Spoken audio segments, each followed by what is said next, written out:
Publicis Group's acquisition of Influential is a landmark move for the creator economy and signals the growing importance of data-driven influencer marketing in the advertising world. In this episode, Influential founder Ryan Detter shares the journey of Influential from its humble beginnings to selling for a reported $500 million. We're the largest company by revenue in the influencer marketing space. The data is the backbone of not just our platform and our offering, but really the whole space. Owning something for 10 plus years, it truly is my baby. It had to be put in the right hands. We discuss the evolution of influencer marketing, innovative approaches to creator campaigns, the future of the creator economy and how it's poised to overtake linear TV advertising, and what's next for Influential.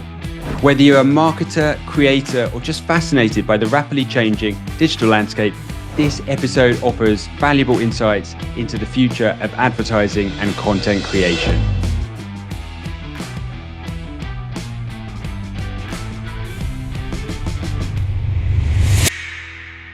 Cool. So today on the podcast, I'm joined by Ryan from Influential. Welcome to the show. Thank you so much, Ian. Appreciate it. So let's just jump right into it. What is Influential? It's a decade in the making. We're the largest company by revenue in the influencer marketing space. We are a technology platform that provides services to be able to match the audience you want to speak to the creators that exist on Meta, TikTok, Snapchat, YouTube, every platform, you name it, and then be able to create content, messaging, branded content that delivers something that probably emotes or drives some sort of outcome. Add some media to it, and then you measure the efficacy of, did that Instagram, TikTok, or Snapchat post lead to someone walking into a grocery store and buying a product, or searching on Google for a product to buy something online, whatever that outcome needs to be. It all starts with the name, image, and likeness of a creator towards the audience you care most about, and measuring, did it lead to some sort of success. Great. Well, I'm excited to learn more about that. I'm excited to learn about the big deal that was recently announced. But let's go back to the start. What was the vision or the idea behind Influential? Wow, 15-ish years ago, I had 30 million followers on Twitter, and then eventually on Instagram when that was available, like in 2020 and 2012. I don't sing or dance. I have no talent. Instead, I built what are called niche accounts. So, for example, at travel, at automotive, at fashion, even at USA, the .coms, but on social. Realized very quickly, if I wanted to be able to take that content that was being built up to millions of followers and convert that to money, there really wasn't a platform that existed. And I lived in a very expensive city in Los Angeles, and making a bunch of content wasn't leading to me being able to pay my rent. So I figured out how to connect with brands and create ways to drive, whether through driving traffic or creating branded content. Spoke to most major agencies, most major brands, made a checklist, built technology to solve not just for myself, but for a number of my friends that were also, whether they're meme creators or whether they're actual like YouTubers at the time. And that led to the genesis of Influential, which is now a technology married to services company that is about connecting those brands and agencies with creators. Got it. I love that story. And what about some of the milestones in the last 10 years? What are the things that have stood out for you? So for those of you that are listening that are entrepreneurs, raising money was a big part of this. So it's one thing to actually have an idea and to start to bring it to fruition, but you have to get some traction to raise money. But raised our seed round and our Series A. That was in 2013 through 2016. So those moments, fueled the confidence in the business, the product market fit. So those were big moments that, I had no experience whatsoever raising money. So that was a on the job learning, as most things happen in building a business. And then another big moment was in 2016. It was the Super Bowl of 2016.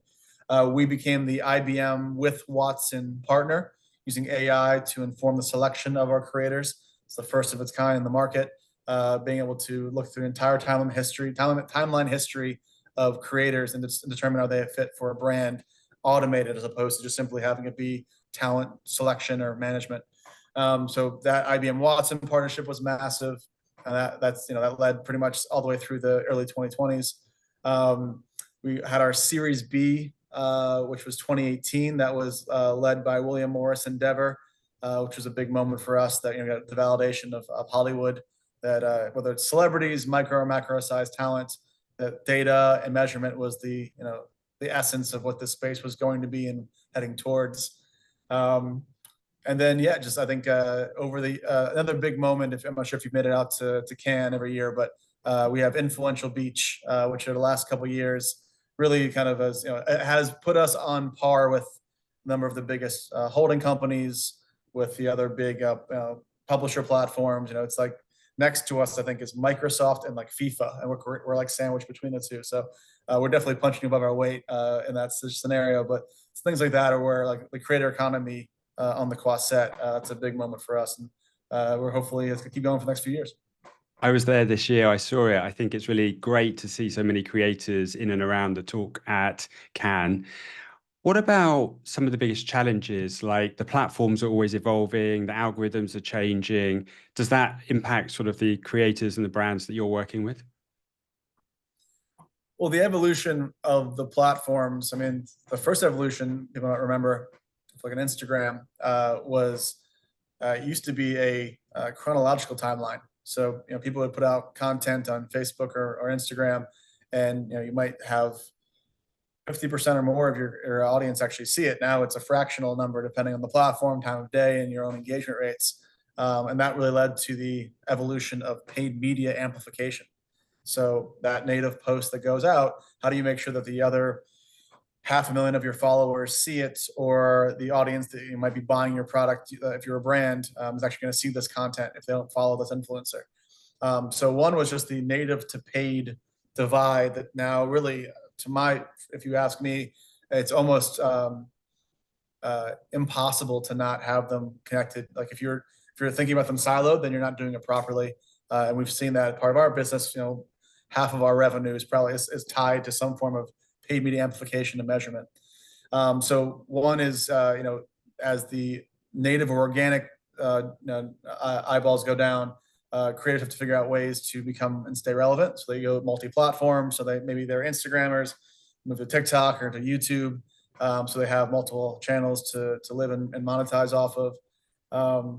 And then, yeah, the changing landscapes. There's political situations where whether or not certain platforms are going to be around for a long time, or it might be having interruptions.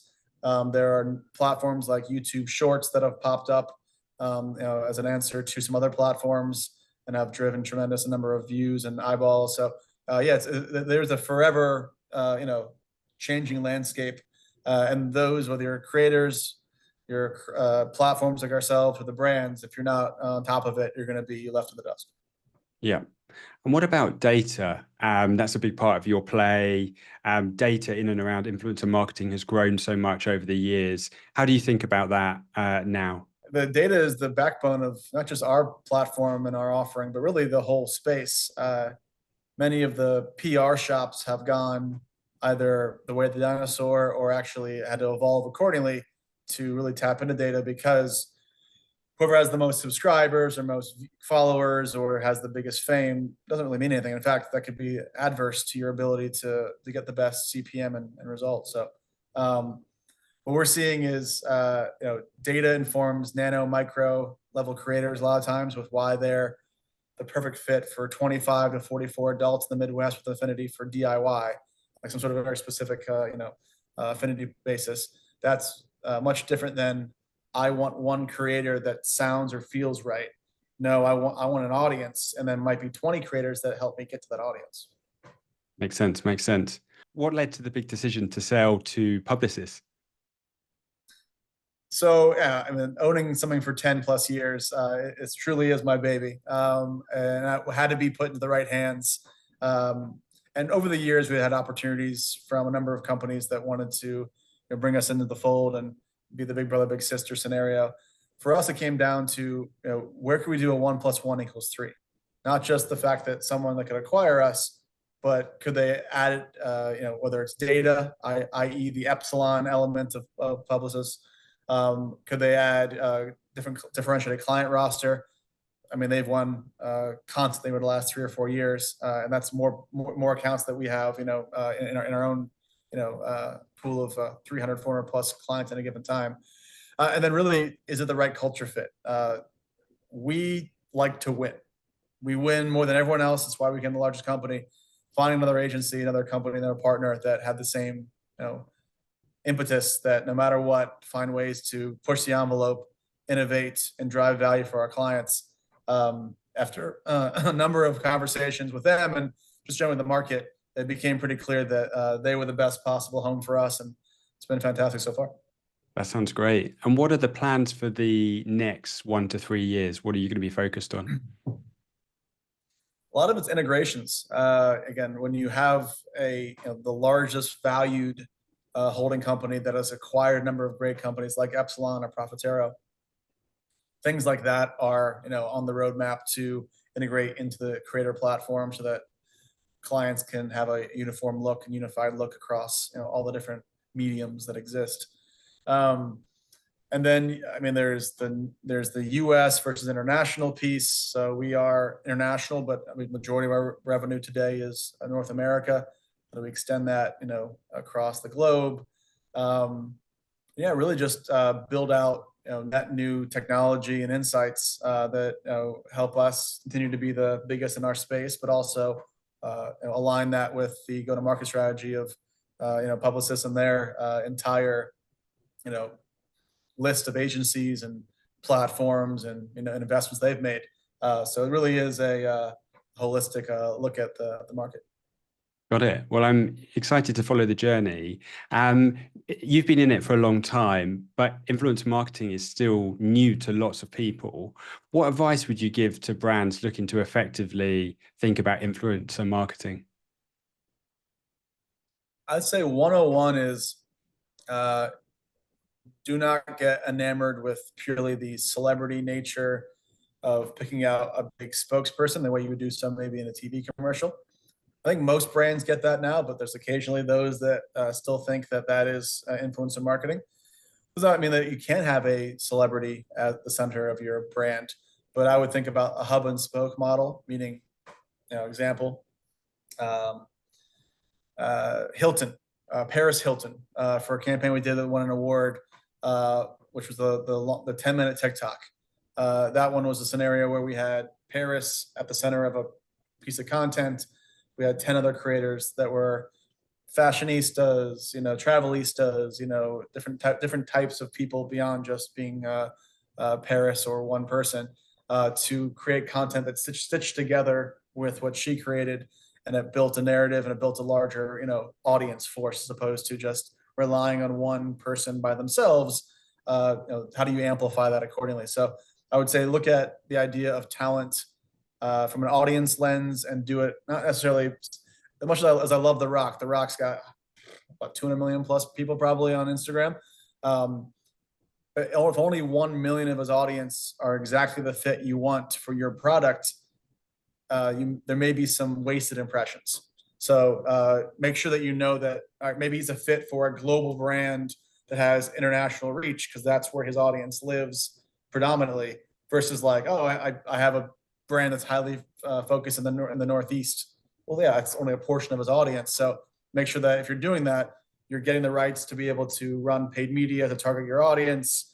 You pick other creators around it to expand it. So just think of it beyond just the kind of old TV model and think about it as the new age name, image, and likeness, which could be whether it's athletic, from college age, or NIL from a celebrity perspective. Makes absolute sense to me, and a great example there. How do you see it evolving over the next few years as the creator economy just grows and grows and potentially exceeds linear TV? Yeah, I said it at the IAB conference this year. 35 billion is the estimated TAM, total addressable market, for 2024. I think it's 60 billion for linear, for TV. And the next couple of years, it's supposed to be able to take it over entirely.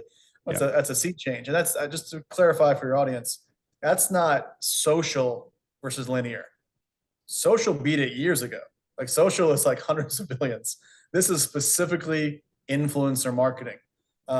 which is obviously the subset of social. So with that growth, I think you're going to see more and more of that growth come from the efficacy of influencer marketing, native and paid, leading to actual, verifiable, real world business outcomes, ROI, the KPIs, the brands care, all the different acronyms you can think of that drive the spend that will open up the coffers of CMOs saying, why am I spending money on linear if I can't track it, or programmatic if I don't know if it's all happening to the right audiences or even to real audiences, versus I can measure this through native and paid, that it led to X number of dollars in ROAS, return on ad spend. So the evolution continues. To me, it's not a net new evolution, but it's an evolution that's happened for the last 5 years that has helped our company grow to our current heights. It is hyper focusing on creators as commerce and as conversion. Yeah, well, it's going to be fascinating to see that growth. What about regulation? How do you see that playing a future in influencer marketing moving forwards? Though to me, it's a USP. It's a part of like your IP as a company. If you're in our shoes, if you're a tech platform or services platform, you're able to navigate that for a brand or for another agency, then you inherently provide value. And with the difficulties of, like, for example, restricted, think pharma, think financial, if you're able to navigate that and do that seamlessly and with expertise and legal prowess and knowledge, that level of rigor is actually a bonus if you've invested in it and built it out. And fortunately for us, we've been doing this since pre-pandemic, running a number of pharma campaigns, and for almost all 10 years of the company doing financial campaigns. And having that information, those benchmarks, all those pieces allows for those that maybe were kind of on the outside looking in, trying to get into our space. They realize that, hopefully both the brands realize this and the other companies, that if you don't really have domain expertise in things, there could be some real ramifications. And those that have invested and know it are able to see the upside for the brands, because we can be that Sherpa up the mountain to get them to the promised land. Amazing. That's excellent to see. Well, before we wrap up, Ryan, it's been great to have your time. I can't not ask you about AI. How do you think AI is going to impact from a creator perspective? So virtual influencers and things like that. So this has been a question I've gotten since 2017. I think I did a CNN interview around little Michaela, the virtual creator, Instagram, I guess companies. It really, like, Brud was an Instagram company, even though it's an account that is known as Little Michaela. And now it's gone on to VTubers and a whole bunch of other evolutions of it. I still think it's a few years out from being a significant part of any spend. I think it had a lot of legs during the kind of metaverse craze of 21, 22, when people wanted to try to do something that was net new and felt futuristic in the metaverse. It still happens. We still activate with those type of creators occasionally, but there hasn't been a mass scale where there's like 1,000 of those that are like taking over, in terms of engagement and like interest level from people. Part of it is the content creation has not become frictionless yet. And again, those that have figured it out have built up audiences that were based in unique AI or CGI level creators. With Midjourney, with DALL-E, much of those other kind of AI tools that are that exist but have not been either cost effectively or accurately depicting the images or videos you want to see. When that gets there, and anyone can literally, with an idea of a character, spin it up and create storylines with ease, then we can start talking about, like, that's going to start taking market share from the mommy blogger in the Midwest, or the gamer in one of the major cities. For right now, it's still, I think, a few years out from that part of AI. Other parts of AI exist around using it to workflow management, to sourcing creators, but from a content perspective, it's a whole IP issue, and there's a whole bunch of friction issues around creating that content. And what about from the brand perspective? Are they interested in these types of creators yet, or do you think that that's further down the line? I mean, the answer is yes. I've seen luxury brands jump in and do press pieces with them. So it's not to the point where it's now the norm. It's still thought of as an innovative, like, one-off scenario, and that may change as it becomes more prevalent. But for right now, it's more of an excitement, PR headline grabbing move than, I'd say, like, being more effective than using a human. Got it. Excellent. Well, Ryan, thank you so much for your time today. It's been great to hear about the business. Congratulations on the big deal, and look forward to following the journey. Thanks again. Really appreciate it. Excellent.